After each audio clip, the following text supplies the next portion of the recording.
Welcome back to Bina's Competitive Mastery Kodamangalam and also welcome to our English class. So, dear students, we were discussed the activity session of this poem, right? Okay, so we were continuous to that activity session. Rest of the 4 activities we were discussed in our class. Okay, നോക്കൂ ഇന്ന് നമ്മൾ discuss ചെയ്യാൻ പോകുന്നത് activity 5 ആണ്. And what was that question? ഒന്ന് വായിച്ചേ, ആരെങ്കിലും ഒന്ന് വായിച്ചേ. Yeats uses a number of images in the poem to provide a sensory experience to the readers. Pick out instances of visual and auditory images from the poem. അല്ലേ, visual എന്താ പറയുന്നത്, നമ്മുടെ ഈ ഒരു W.B. Yeats എന്ന് പറയുന്ന നമ്മുടെ poet, അല്ലെങ്കിൽ നമ്മുടെ ഈ ഒരു എഴുതിയിരിക്കുന്ന പോയറ്റ് ഈ ഒരു കവിതയിൽ ഒരുപാട് സെൻസറി എക്സ്പീരിയൻസസ് നമുക്ക് പ്രൊവൈഡ് ചെയ്ത് തരുന്നുണ്ട് അല്ലേ. ഒരുപാട് ലൈൻസ് നമ്മൾ വായിക്കുമ്പോൾ അതിനെ റിലേറ്റ് ചെയ്ത് ഒരുപാട് പോയറ്റിക് ഡിവൈസസ് നമുക്ക് കാണാമെന്ന് ഇന്നലെ പറഞ്ഞായിരുന്നു. അപ്പോൾ നമ്മൾ രണ്ടെണ്ണം ഇന്നലെ പഠിച്ചു. അത് ഏതൊക്കെയായിരുന്നു? വിഷ്വലും ഓഡിറ്ററി ഇമേജസിൻ്റെ കുറച്ച് എക്സാമ്പിൾസും കാര്യങ്ങളൊക്കെ നമ്മൾ നോക്കിയായിരുന്നു. നിങ്ങൾ ഓർമ്മയുണ്ടോ? ഇന്നലത്തെ ആക്ടിവിറ്റിയിൽ നമ്മൾ ആ പോയറ്റിക് ഡിവൈസസ് പറഞ്ഞ കൂട്ടത്തിൽ അത് പറഞ്ഞു പോയായിരുന്നു. ഓർമ്മയുണ്ടോ എല്ലാവർക്കും? നമ്പർ ഓഫ് ഇമേജസ് ഉണ്ട്. അത് തന്നെ, നമ്മൾ ഒരുപാട് കാര്യങ്ങൾ നമ്മൾ പറഞ്ഞു പോയി. അപ്പോൾ എന്താണ് visual image? The clouds were low and hairy like locks blown forward in the green of eyes. ഇതൊരു എക്സാമ്പിളാണ്. വിഷ്വൽ ഇമേജ് എന്ന് പറഞ്ഞാൽ നമുക്ക് ആ ഒരു പോയത്തിൽ നിന്ന് ഒരു വിഷ്വലൈസേഷൻ കാണാൻ പറ്റും അല്ലേ. ഇപ്പോൾ ഇതിൽ പറഞ്ഞിരിക്കുന്ന ആ ഒരു ക്ലൗഡിൻ്റെ ഹെയറി ഫോം പോലെ ഇരിക്കുന്ന ക്ലൗഡ് ആ ഒരു പിക്ചർ നമ്മുടെ മനസ്സിലേക്ക് പെട്ടെന്ന് വരും അല്ലേ. അത്തരത്തിലുള്ള ഓരോ ഇമേജറീസാണ്, പോയറ്റിക് ഇമേജറീസിനെയാണ് നമ്മൾ വിഷ്വൽ ഇമേജറി എന്ന് പറയുന്നത് അല്ലേ. ഓക്കെ, അതേപോലെ തന്നെ ഓഡിറ്ററി എന്താണ്? നമുക്ക് ആ ഒരു സൗണ്ട് നമുക്ക് കേൾക്കാൻ പറ്റും. The roar of trees, the crack of branches, അങ്ങനത്തെ ഒരുപാട് സൗണ്ട്സ് കേൾക്കാൻ പറ്റുന്ന തരത്തിലുള്ള ലൈൻസിനെയാണ് നമ്മൾ എന്തെന്ന് പറയുന്നത്?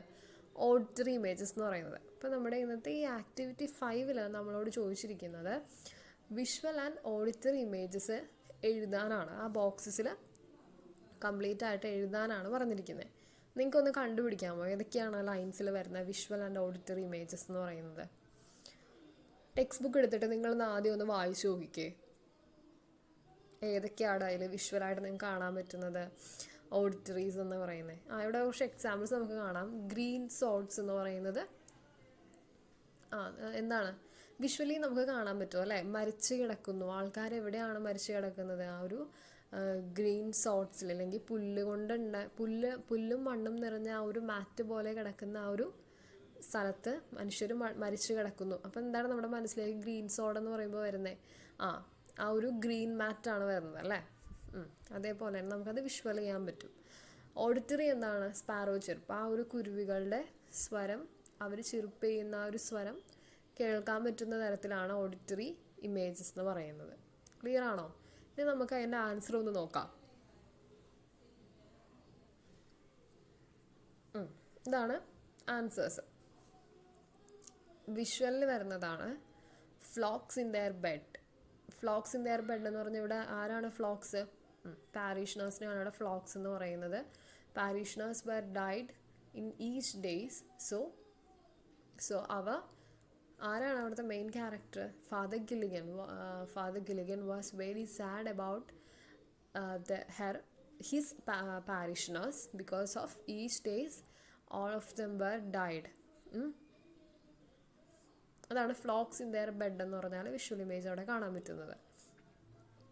നെക്സ്റ്റ് വൺ ഗ്രീൻ സോഡ് നമ്മൾ നേരത്തെ പറഞ്ഞു.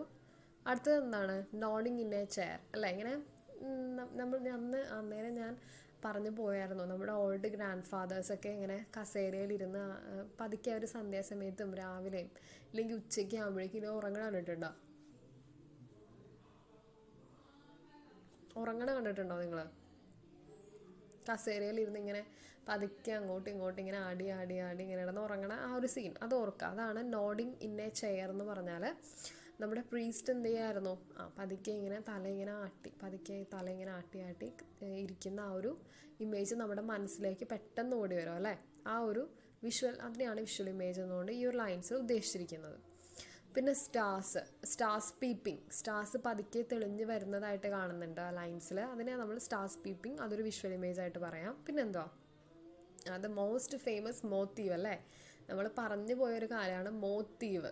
മോത്തിൻ്റെ ആ ഒരു ഈവനിങ് അല്ലെങ്കിൽ സന്ധ്യാസമയത്തിനെ കാണിക്കാൻ വേണ്ടിയിട്ട് കൂടുതലും മോത്തിൻ്റെ ആ ഒരു വരവാണ് അവിടെ നമുക്ക് കാണാൻ പറ്റുന്നത്. അങ്ങനെയാണ് മോത്തീവ് എന്നുകൊണ്ട് ഉദ്ദേശിക്കുന്നത്. അടുത്തത് എന്താണ്, leaf shaking in the wind. വിൻഡിൽ ഈ പതുക്കെ ഈ ലീഫിൻ്റെ ഷേക്കിംഗ് കാണാൻ പറ്റുന്നുണ്ട്. അപ്പോൾ എന്താണ്, leaves shaking in the wind. And rousing the ഹോഴ്സിൻ്റെ ആ ഒരു ഇങ്ങനെ പായുന്ന ആ ഒരു സൗണ്ട് എന്ന് പറയില്ലേ, പാഞ്ഞു വരുന്ന ആ ഒരു സീനിനെ കാണിച്ചുകൊണ്ട് നമ്മുടെ പോയിറ്റ് എഴുതിയിരിക്കുന്ന ഒരു ലൈനാണ് റൗസിങ് ദ ഹോഴ്സ്. അപ്പോൾ ആ ഒരു ലൈനും we had the image of the horse rousing fastly in to the rocky and fed land അല്ലേ, ആ ഒരു ലൈൻ നമുക്ക് ഓർമ്മ വരുന്നതാണ്. ആൻഡ് അടുത്തതാണ് റോക്കി ലൈൻ. റോക്കി ലൈൻ എന്താണ്, കല്ല് നിറഞ്ഞ ആ ഒരു പ്രദേശം പെട്ടെന്ന് മനസ്സിലേക്ക് വരും. കുതിരയുടെ ആ ഒരു വരുന്ന വരവും എങ്ങനത്തെ റോഡാണെന്നാണ് പിന്നെയുള്ള വരികളിൽ പറയുന്നത്. അപ്പോൾ റോക്കി ലൈൻ എന്ന് പറയുന്നത് എന്താണ്, കല്ല് നിറഞ്ഞ ഒരു വഴി കൂടി സഞ്ചരിച്ച് വരുന്ന ആ ഒരു കുതിരേനെയാണ് റോക്കി ലൈൻസ് എന്ന് കൊണ്ട് ഉദ്ദേശിക്കുന്നത്. അടുത്തത് എന്താണ്, റൈഡിങ്, ഓടിച്ചു വരുന്നത് അല്ലേ. റൈഡിങ് എന്ന് പറഞ്ഞാൽ എന്താ, കുതിരേനെ ഇങ്ങനെ ഓടിച്ചു വരുന്ന സീൻ മനസ്സിലേക്ക് വരുന്നുണ്ട്. പിന്നെന്താണ്, സിക്ക് man's wife opening the door അല്ലേ, സിക്ക് മാൻ്റെ വൈഫ് ഡോർ ഓപ്പൺ ചെയ്യുന്ന ആ ഒരു സീൻ നമ്മുടെ മനസ്സിലേക്ക് എപ്പോഴും വരുന്നൊരു കാര്യമാണ്. കാരണം ആ ഒരു കുതിരയിൽ നിന്ന് ഓടിച്ച് വീട്ടിലേക്ക് വരുന്നു, പുവർ മാൻ്റെ വീട്ടിലേക്ക് ഫാദർ വരുന്നു. And at that time the poor man wives were open the door for him and what she said, oh Father you are here എന്ന് ചോദിക്കുന്ന ആ ഒരു സംഭവം നമ്മുടെ മനസ്സിലേക്ക് വരുന്നൊരു വിഷ്വൽ ഇമേജ് ഫാക്റ്റാണ്. And the next one, merry as a bird. അത് ഏറ്റവും വലിയൊരു വിഷ്വൽ ഇമേജ് ആണ്. കാരണം എന്താ, മെറി ആസ് എ ബേർഡ് എന്ന് പറഞ്ഞാൽ ആ ഒരു ബേർഡിൻ്റെ സന്തോഷത്തോടെ ആ poor man were going to heaven അല്ലെങ്കിൽ മരിച്ചു എന്ന് പറയുന്ന ആ ഒരു സിറ്റുവേഷൻ വിഷ്വൽ ഇമേജിൽ കാണിക്കാൻ പറ്റുന്ന ഒരു imaginary ഫാക്റ്റാണ്. And the last one is God in his purple robe. This is one of my favorite imagery in this poem because നമുക്ക് ആ ഒരു രൂപം അല്ലേ, ദൈവത്തിൻ്റെ രൂപത്തിനെ ഒരു പർപ്പിൾ റോബ്സ് വെച്ച് ഇങ്ങനെ കവർ ചെയ്തുകൊണ്ട് കാണിക്കുന്ന ആ ഒരു രംഗമാണ് ആ ഒരു പോയിന്റിൽ ആ ഒരു ലൈനിൽ പറഞ്ഞിരിക്കുന്നത്. അപ്പോൾ എന്താണ്, God in his purple robes.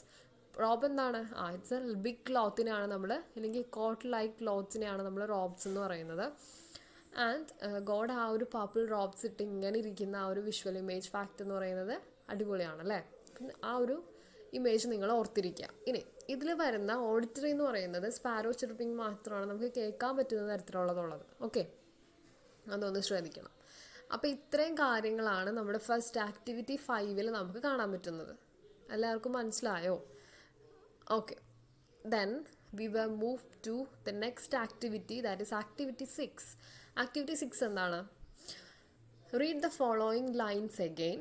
The old priest Peter Gilligan was very night and day, for half his flock were in their beds or under green sods lay എന്ന് പറയുന്ന ആ ഒരു first stance of the poem അല്ലേ ഇത്. ബാക്കി question നോക്കാം. Once while he nodded in a chair at the moth hour of eve, and the poor man sent for him, and he began to grieve. Look at the words given in bold, they are rhyming words. Pick out other rhyming words from the poem. Now identify and write the rhyming scheme of the poem. നിങ്ങൾക്ക് rhyming scheme എന്താണെന്ന് അറിയാമായിരിക്കും. കൂടുതൽ ഞാൻ പറയണോ അതിനെപ്പറ്റി? Just നമുക്കൊന്ന് പറഞ്ഞു പോവാം. റൈമിംഗ് സ്കീം എന്ന് പറഞ്ഞാൽ എന്താണ്? ഇവിടെ ഒരു ചെറിയൊരു ബോക്സ് കൊടുത്തിട്ടുണ്ട്. നമ്മുടെ ടെക്സ്റ്റ് ബുക്കിൽ തന്നെ ചെറിയൊരു ബോക്സ് ഇവിടെ കൊടുത്തിട്ടുണ്ട്. അതിൽ പറയുന്നത് എന്താണ്? Rhyming scheme is the pattern of rhymes at the end of each line of a poem or song. It is usually referred to by using letters to indicate which lines rhyme. Lines designated with the same letter rhyme with each other. അപ്പോൾ നമുക്ക് ഇവിടെ തന്നെ ഈ ഒരു ഇതിൽ കാണാൻ പറ്റും. Once while he nodded in a chair and the moth hour of the eve, another poor man sent for him and he began to grieve. Eve എന്ന് പറയുന്നതും ഗ്രീവ് എന്ന് പറയുന്നതും ഒരേ സൗണ്ടുള്ള വേർഡ്സ് അല്ലേ. അപ്പോൾ നമ്മൾ അവിടെ എന്ത് മാർക്ക് ചെയ്യും? വെരി ഗുഡ്, എ എന്ന് മാർക്ക് ചെയ്യും. That means what? That each word sound is same, like a ending with eve sound. അല്ലേ? ഈ എന്ന് പറയുന്ന ആ ഒരു സൗണ്ടിൽ എൻഡ് ചെയ്യുന്ന 2 വേർഡ്സ് ആണത്. അപ്പോൾ അങ്ങനെയുള്ള 2 വേർഡ്സ് നമ്മൾ ഒരുമിച്ച് മാർക്ക് ചെയ്തിടും. പിന്നെ അതുപോലെ തന്നെ പോർ, പുവറും അവറും അല്ലേ, രണ്ടും സെയിം ആയിട്ട് വരുന്ന റൈമിങ് സ്കീംസ് ആണ്. പിന്നെന്താണുള്ളത്? അങ്ങനെ വരുന്നതിനെയാണ് നമ്മൾ എന്തെന്ന് പറയുന്നത്? റൈമിങ് സ്കീം എന്ന് പറയുന്നത്. ഒരേപോലത്തെ സൗണ്ട് നമ്മൾ എൻഡ് ചെയ്താൽ അവിടെ രണ്ടും നമ്മൾ എ എന്നും പറഞ്ഞ് മാർക്ക് ചെയ്യും. ഓക്കെ, എന്നാൽ അതേപോലെ തന്നെ 2 സൗണ്ട് വേറെ വന്നാലോ അതിന് നമ്മൾ ബി എന്ന് പറഞ്ഞ് മാർക്ക് ചെയ്യും. നിങ്ങളിത് പഠിച്ചിട്ടുണ്ടാവും മുമ്പ്. ഓക്കെ, നമുക്ക് ഒരു എക്സാമ്പിൾ നോക്കാം. നോക്കിയേ, I do not like green eggs and ham. I do not like them Sam I am. കണ്ടോ, അവിടെ വരുന്ന ആം സൗണ്ട് എൻഡിങ് വിത്ത് ആം സൗണ്ടിലാണ് അത് എൻഡ് ചെയ്യുന്നത്. അപ്പോൾ so we were marked as a sound. And we just move to the next 2 lines. I do not like them in a boat. I do not like them in a goat. Boat, goat are same sound. So, am is different from the sound boat. Right? So, we were marked the next 2 lines as B. That means that rhythm or rhyming scheme was entirely different from the above lines. And we just move to the 3rd example. I do not like them in a house. I do not like them with a mouse. House and mouse is entirely different from the above 2 examples. So the sound is marked as C. Because of what? That sound is different from that other ones. So, got it? What is a rhyming scheme? Okay. And so ഇനി നമുക്ക് നമ്മുടെ ടെക്സ്റ്റുകളിൽ വരുന്ന ഒരുപാട് lines ഉണ്ട്. Okay, ഇതിൽ ഞാനിവിടെ എഴുതിയിരിക്കുന്നത് അതിൻ്റെ റൈമിങ് സ്കീം മാത്രമാണ്. സോ നിങ്ങൾ എന്ത് ചെയ്യണം? ഈ റൈമിങ് സ്കീം, ഇത് ശരിക്കും ആൻസറാണ്.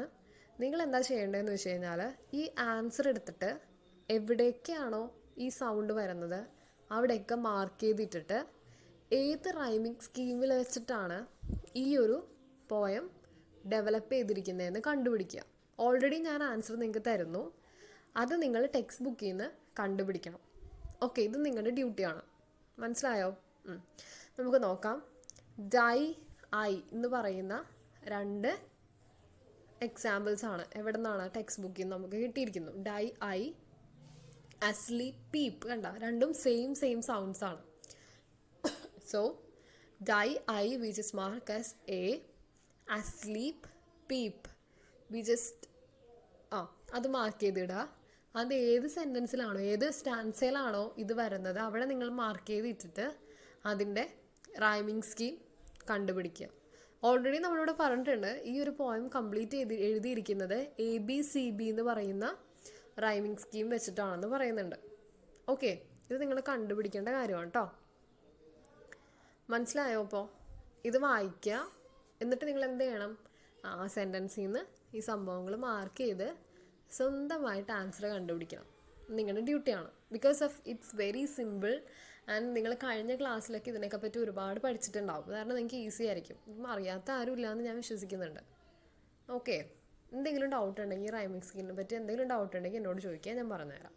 Okay, then we were move to the activity number 7. The poem takes the form of a ballad. നമുക്കറിയാം ഈ ഒരു പോയം പോയിരിക്കുന്ന ഒരു ബലാഡ് ഫോമാണ്, which is traditionally sung and has a stanzaic pattern telling the story of Father Gilligan. Already we know that the poem is about the story of Father Gilligan and it's very grievous and sad ballad. You can see the lines moving back and forth between stressed syllables. അല്ലേ? in your poem, or we were discussed in this poem, or we just read this poem, we just stressed so much of words in these lines, right? Okay, for example, I have no rest, nor joy, nor peace, for people die and die, and after cried he, God forgive, my body spake not I. ഈ ഒരു പോയത്തിൽ അല്ലെങ്കിൽ ഈ ഒരു സ്റ്റാൻസയിൽ നമുക്ക് കാണാൻ പറ്റും, എന്താ കാണാൻ പറ്റുന്നത്? We have seen that so much of stressed words. ആ സ്ട്രെസ്ഡ് വേർഡ്സിന് നമ്മൾ പറയുന്നത് എന്താണ്? സിലബിൾസ് എന്നാണ് പറയുന്നത്. ഓക്കെ, ഇനി എന്താണ് സിലബിൾ എന്ന് നമുക്ക് നോക്കാം. A syllable is a unit of organization for a sequence of speech sounds. For example, the word water എന്നാണ് അതിൻ്റെ pronunciation. water is composed of 2 syllables. That is wo and ta. water 2 syllable word ആണ് എന്തെന്ന് പറയുന്നത്? Water എന്ന് പറയുന്നത്. Okay ആണോ? അങ്ങനെ syllable അതൊരു നമ്മൾ പറയുന്ന ഒരു യൂണിറ്റാണ്. സിലബിൾ എന്ന് പറഞ്ഞാൽ ഒരു വേർഡ്സിൽ വരുന്ന ഒരു യൂണിറ്റിനെയാണ്, അല്ലെങ്കിൽ ഒരു സീക്വൻസേഷൻ അല്ലെങ്കിൽ organisation of A sequence of speech sound. ആ ഒരു വേർഡിൽ നമ്മൾ സ്ട്രെസ് ചെയ്ത് കൊടുക്കുന്ന ചില ഭാഗങ്ങളുണ്ടല്ലേ. കലണ്ടർ എന്ന് പറയുന്നൊരു വേർഡാണെങ്കിൽ അതിൽ എത്ര സിലബിൾ ഉണ്ട്? അതിൽ 3 സിലബിൾ ഉണ്ട്. കാലണ്ടർ കണ്ടോ? അതിൽ സ്ട്രെസ് ചെയ്ത് പോകുന്ന ഒരു വേർഡിൽ സ്ട്രെസ് ചെയ്ത് പോകുന്ന സിലബിൾസിനെയാണ് നമ്മൾ എന്ത് പറയുന്നത്? സ്ട്രെസ് ചെയ്ത് പോകുന്ന ഭാഗങ്ങളാണ് സിലബിൾസ് എന്ന് പറയുന്നത്. It's an unit. അതൊരു യൂണിറ്റ് ആണെന്ന് ഓർക്കുക. Syllable is A unit of organisation. Okay, നമുക്കിനി അതിൻ്റെ ഒരു എക്സാമ്പിൾസ് കാര്യങ്ങളൊക്കെ ഒന്നുകൂടി നമുക്ക് നോക്കാം. ഡീറ്റെയിൽ ആയിട്ട് എന്താണ് സിലബിൾ എന്നൊന്ന് നോക്കാം കേട്ടോ. ഇത് കുറച്ച് ഇമ്പോർട്ടൻ്റ് ആണ്. നിങ്ങൾ എന്താണെന്ന് മനസ്സിലാക്കണം സിലബിൾ എപ്പോഴും. Okay, A syllable is A part of a word that contains sound of a word. ഒരു വേർഡിൽ അടങ്ങിയിരിക്കുന്ന എന്ത് സൗണ്ടിനെ, അല്ലെങ്കിൽ A syllable is A part of a word that contains sound of a word. ഒരു വേർഡിൽ അടങ്ങിയിരിക്കുന്ന ആ ഒരു സൗണ്ട്, അത് കണ്ടെയ്ൻ ചെയ്തു പോകുന്ന ആ വേർഡിലുള്ള പാർട്ടിനെ, അല്ലെങ്കിൽ നമ്മൾ ഒരു വേർഡ് പറയുമ്പോൾ ആ വേർഡിൽ എന്തുണ്ടാവും? സ്ട്രെസ് ചെയ്യുന്ന ഒരുപാട് ഭാഗങ്ങളുണ്ട്, അല്ലെങ്കിൽ ഭയങ്കരമായിട്ട് നമുക്ക് തന്നെ ഫീൽ ചെയ്യും അല്ലേ? അത് നിങ്ങൾ ഓരോ വേർഡ് എടുത്ത് പറഞ്ഞ് നോക്കുമ്പോൾ മനസ്സിലാവും. എല്ലാ വേർഡിലും ഒന്നുണ്ട്, സിലബിൾസ് ഉണ്ട് എന്നാണ് പറയുന്നത്. അപ്പോൾ കിട്ടുന്ന ആ ഒരു സ്ട്രെസ് ചെയ്ത് പോകുന്ന ആ ഒരു ഭാഗങ്ങളെയാണ് നമ്മൾ സിലബിൾ എന്ന് കൊണ്ട് ഉദ്ദേശിക്കുന്നത്. മനസ്സിലായോ? It usually had A vowel on it. എല്ലാ സിലബിൾസിലും എന്തുണ്ടാവും? ഒരു വവൽ സൗണ്ട് ഉണ്ടാവും. വവൽസ് അറിയാലോ, AEIOU വവൽസ് ഉണ്ടാവും. A syllable is also called a beat, and teachers often teach children to identify syllables by clapping the beats in words. എന്താ പറയുന്നത്? Syllable എന്ന് പറഞ്ഞാൽ ശരിക്കും ഒരു ബീറ്റാണ്. ബീറ്റ് എന്താണ്? ഒരു ചെറിയൊരു സൗണ്ടാണ്. വേർഡിൽ വരുന്ന ചെറിയൊരു സൗണ്ടിനെയാണ് നമ്മൾ സിലബിൾസ് എന്നുകൊണ്ട് ഉദ്ദേശിക്കുന്നത്. ടീച്ചേഴ്സ് എന്താ ചെയ്യുന്നത്? കുട്ടികളെ ആ ഒരു സിലബിള് ക്ലാപ്പ് ചെയ്യിക്കാൻ വേണ്ടിയിട്ട് ഓർ കണ്ടുപിടിക്കാൻ വേണ്ടിയിട്ട് പഠിപ്പിക്കുന്നു. Another way to describe a syllable is a mouthful of a word. നമ്മൾ മൗത്ത്ഫുള്ളി നമ്മുടെ ഈ വായിക്കുക തന്നെ, അല്ലെങ്കിൽ പറയുമ്പോൾ തന്നെ നമുക്ക് ആ സംഭവം ഫീൽ ചെയ്യും. ഇതിനെയാണ് നമ്മൾ സിലബിൾസ് എന്നുകൊണ്ട് ഉദ്ദേശിക്കുന്നത്. ഇനി നമുക്ക് കുറച്ച് എക്സാമ്പിൾസ് നോക്കാം സിലബിൾസിന് കേട്ടോ. Here are examples of syllables within the words. Within the വേർഡ്സിൽ തന്നെയുള്ള കുറച്ച് എക്സാമ്പിൾസ് ആണ് നമ്മൾ നോക്കാൻ പോകുന്നത്. ലേക്ക് എന്ന് പറയുന്നത് ലേക്ക് ഒറ്റ വേർഡല്ലേ, അതിനെയാണ് നമ്മൾ ഹാസ് 1 സിലബിൾ ആണ് അതിനുള്ളത്. Paper 2 syllable. Energy okay, that has 2 syllable, 3 syllable, sorry. Energy has 3 syllable. Calculator has 4 syllable. Calculator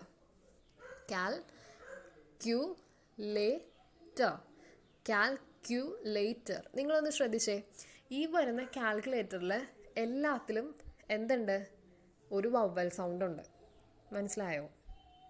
അത് നിങ്ങൾ ഓർത്ത് കഴിഞ്ഞാൽ സിമ്പിളായിട്ട് നമുക്ക് സിലബിൾസ് കണ്ടുപിടിക്കാൻ പറ്റും. അടുത്തതാണ് കമ്മ്യൂണിക്കേഷൻ. എത്രയുണ്ട്? 5 സിലബിൾസ് ഉണ്ട് അതിന്. Next one responsibility. T has 6 syllables. നമ്മളൊരു വേർഡ് പറയുമ്പോൾ അതിൽ സ്ട്രെസ് ചെയ്ത് പോകുന്ന ഭാഗങ്ങൾ or we just move to the vowel part of the word, we just call it syllable part of the word. Okay, the word with most syllable in English. ഇനി അടുത്തത് നിങ്ങൾ just ഒരു general knowledge ആണ്. നമ്മുടെ ഈ ഒരു ഇംഗ്ലീഷിൽ 19 syllables വരെയുള്ള വേർഡ്സ് ഉണ്ടെന്നാണ് പറയുന്നത്. അത് നിങ്ങൾ ജസ്റ്റ് ഒന്ന് വെറുതെ ഇരിക്കുമ്പോൾ ഈ ഒരു വേർഡ് ഒന്ന് പറയാൻ ശ്രമിക്കുക. ഓക്കെ, എന്താ നോക്കിക്കേ. Pneumono, ultra microscopic, silicon, volcano, nosis. Pneumono, ultra microscopic, silicono, volcano, niosis. Okay, ഇത് 19 സിലബിൾ വേർഡാണ്. അതൊന്ന് സ്പീഡിൽ പറഞ്ഞു നോക്കിക്കേ നിങ്ങൾ. Pneumono, ultra microscopic, silicono, volcano, nosis. ഒറ്റയടിക്ക് പഠിക്കുക, പറഞ്ഞ് ശീലിക്കുക. ഓക്കെ, ഇതൊക്കെ ഒരു പ്രൊണൗൺസിയേഷൻ്റെ ഭാഗങ്ങളായിട്ട് നിങ്ങൾക്ക് പഠിക്കാൻ പറ്റുന്ന കാര്യങ്ങളാണ്. ഇപ്പോൾ വെറുതെ ഫ്രീ ടൈം ഇരിക്കുമ്പോൾ ഇങ്ങനത്തെ കുറേ വലിയ വലിയ വേർഡ്സൊക്കെ പഠിക്കാൻ ശ്രമിക്കുക കേട്ടോ. കുറേ അറിവ് നേടിയെടുക്കുക എപ്പോഴും. ഞാൻ ജസ്റ്റ് ഒരു അറിവിന് വേണ്ടി പറഞ്ഞതേ ഉള്ളൂ. ഓക്കെ ആണോ? നമുക്ക് ടെക്സ്ച്വൽ ലൈനിലൊരു എക്സാമ്പിൾ നോക്കാം. സിലബിളിൻ്റെ ഒരു എക്സാമ്പിളാണ്. He who hath made the night of stars for souls who tire and bleed, send one of these great angels down to help me in my need.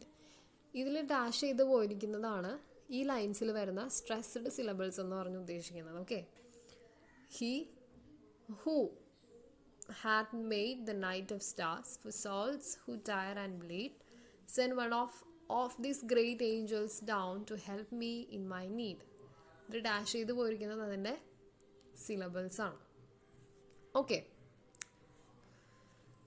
So we were moved to the last activity of this chapter, activity 8. ഇതിൽ പറഞ്ഞിരിക്കുന്നത് script റെഡിയാക്കാനാട്ടോ.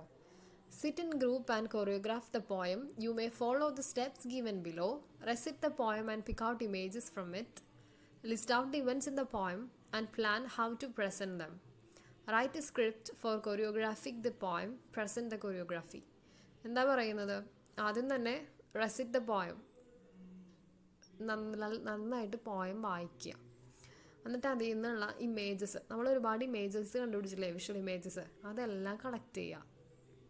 എന്നിട്ട് ഓരോ events ആക്കുക, events in the poem and plan how to present them. എന്നിട്ട് അതിനെ present ചെയ്യാൻ നോക്കുക, like script ഫോമിലേക്ക് മാറ്റുക. എന്നിട്ട് സ്ക്രിപ്റ്റ് എഴുതി അതിനെ കൊറിയോഗ്രാഫ് ചെയ്യുക, എന്നിട്ട് അത് പ്രസൻറ്റ് ചെയ്യുക ക്ലാസ്സിൽ. ഇത് ചെയ്യാനാണ് പറഞ്ഞിരിക്കുന്നത്. നമുക്ക് നോക്കാം, അതിൻ്റെ ഒരു എക്സാമ്പിൾ നോക്കാം. Choreography of the poem. Okay, activity part 1. Part 1 എന്നും പാർട്ട് 2 ആയിട്ട് രണ്ടായിട്ടാണ് നമ്മൾ ഡിവൈഡ് ചെയ്തിരിക്കുന്നത്. പാർട്ട് 1 ആദ്യം എന്ത് വേണം? പ്ലേസ്, ടൈം വേണം, പിന്നെ സീൻ വേണം അല്ലേ, പിന്നെ അതിലൊരു കോൺവെർസേഷൻ വേണം. ഇത്രയും കാര്യങ്ങളാണ് നമ്മൾ സ്ക്രിപ്റ്റിൽ എപ്പോഴും നോട്ട് ചെയ്യേണ്ടത്. ഓക്കെ, പാർട്ട് 1 ആദ്യം തിരിക്കുക, എത്ര പാർട്ട് വേണം, അതിൽ എന്താണ് സീൻ നിങ്ങൾ ഉദ്ദേശിക്കുന്നത്, അതെവിടെ വെച്ചാണ് നടക്കുന്നത്, ടൈം എഴുതുക, പ്ലേസ് എഴുതുക, പിന്നെന്താണ് എത്ര ആൾക്കാരുണ്ട് ആ സീനിൽ, ഇത്രയും കാര്യങ്ങളൊക്കെ നിങ്ങൾ എഴുതണം. അപ്പോൾ ഇത് നോക്കിയേ, പ്ലേസ്, ഫാദർ ഗിലിഗൻസ് റൂമാണ് ആദ്യം നമ്മൾ കാണുന്നത് അല്ലേ.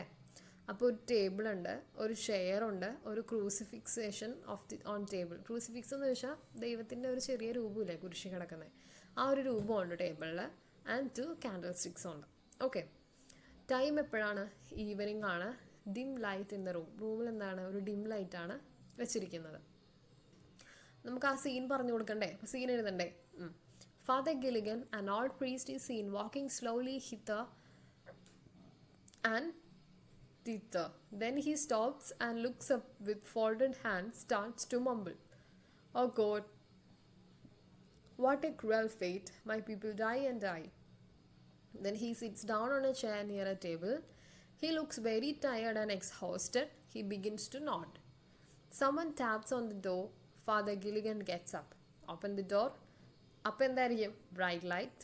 A man with a frightened face in scene standing outside the room അല്ലേ. മാഫ്രോൺ എന്ന് പറഞ്ഞൊരാൾ ഓടി വന്നില്ലേ, വേഗം തുറന്ന് നോക്കുന്നു.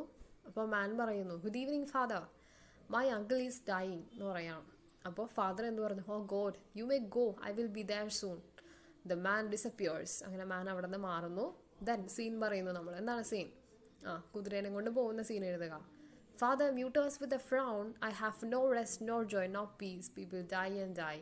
He turned suddenly towards the crucifix on the table and in a crying voice prays, Forgive me, Lord, forgive me. My body spoke, not I. ആ lines എഴുതുന്നു. Father kneels on the chair, praying, falls slowly into sleep. Light dims, completely darkness. Next morning, tripping off a ball his heart, light comes into the room. Father Gilligan gets up with a start. He cried out in a weak voice, Mavrone, Mavrone. The man has died. He rushes out.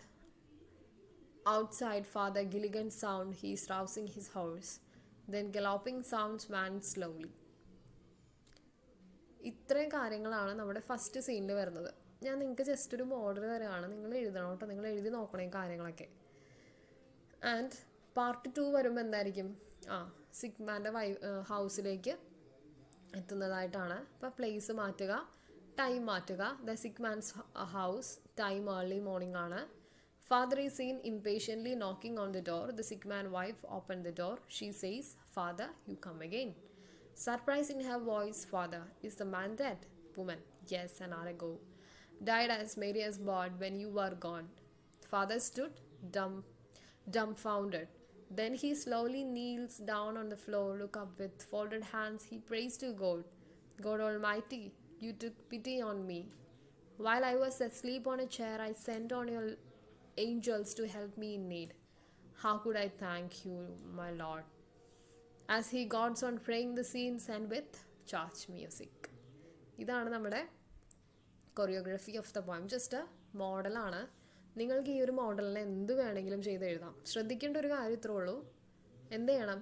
എത്ര പാർട്ടാണോ നിങ്ങൾ തിരിക്കാൻ പോകുന്നതെന്ന് ആദ്യം തീരുമാനിക്കുക. ആ ഒരു poem എടുത്തിട്ട്, എന്നിട്ട് സ്ഥലം തീരുമാനിക്കുക. പിന്നെന്താണ്? ടൈം തീരുമാനിക്കുക.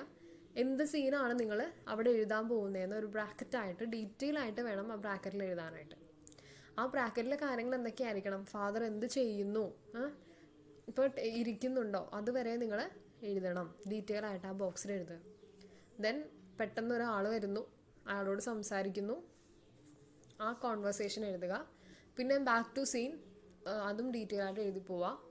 ദെൻ ആ സീൻ കഴിഞ്ഞെങ്കിൽ you have to close that bracket and start the heading, that is part 2.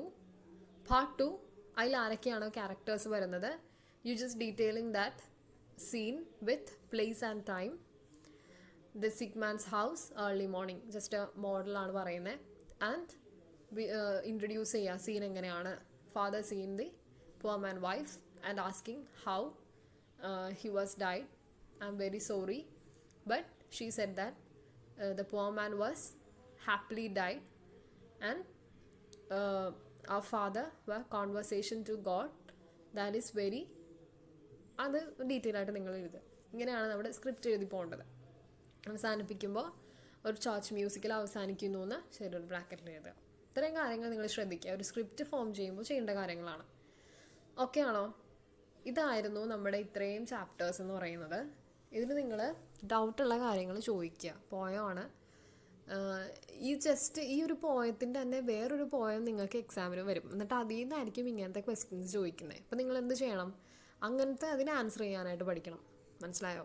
എന്നാൽ മാത്രമേ നമുക്ക് ആ ക്വസ്റ്റ്യൻസ് അറ്റൻഡ് ചെയ്യാൻ പറ്റുള്ളൂ. ഇപ്പോൾ നിങ്ങൾ എന്ത് ചെയ്യണം? ഇതിങ്ങനെ ഈ ക്വസ്റ്റ്യനൊക്കെ എടുത്തിട്ട് എഴുതി നോക്കുക, അല്ലെങ്കിൽ പോയറ്റിക് ഡിവൈസസ് നന്നായിട്ട് പഠിക്കുക കേട്ടോ. ഒരുപാട് കാര്യങ്ങൾ നമ്മൾ ഈ പോയത്തിൽ പോലും നോക്കാനുണ്ട്. മാർക്ക് വെറുതെ കൊണ്ടേ കളയരുത്. ചെറിയ കാര്യങ്ങളാണ്, പഠിച്ചു കഴിഞ്ഞാൽ നിങ്ങൾക്ക് ഈസി ആയിട്ട് സിമ്പിളായിട്ട് മാർക്ക് സ്കോർ ചെയ്യാൻ പറ്റുന്ന കാര്യങ്ങളാണ്. ഓക്കെ, നമ്മുടെ ഇന്നത്തെ ഈ ചാപ്റ്റർ അല്ലെങ്കിൽ the ballad of Father Gilligan by WB ഇവിടെ തീരുകയാണ്. നെക്സ്റ്റ് ക്ലാസ്സിൽ നമ്മൾ ഡിസ്കസ് ചെയ്യാൻ പോകുന്നത് അടുത്ത ചാപ്റ്ററാണ്. സോ നന്നായിട്ട് പഠിക്കുക. So thank you students. എന്തെങ്കിലും ഡീറ്റെയിൽ ആയിട്ട് നിങ്ങൾക്ക് അറിയണമെന്നുണ്ടെങ്കിൽ എന്നെ കോൺടാക്റ്റ് ചെയ്യുക. And we was seen in our next class. Thank you. Okay, be safe in your home. Okay students, thank you.